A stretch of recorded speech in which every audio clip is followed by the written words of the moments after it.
Hey everyone! In this video, I will show you how to fix Windows security not opening. Here are a few quick fixes you can try. Reset the Windows Security app.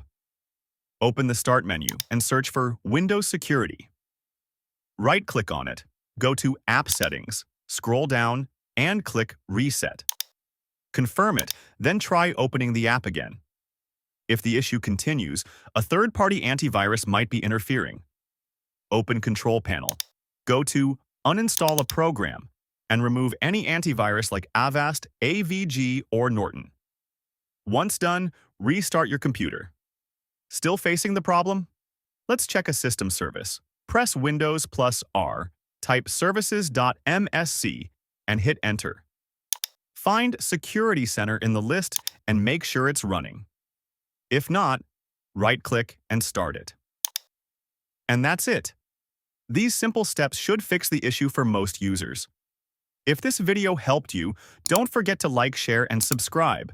Thanks for watching.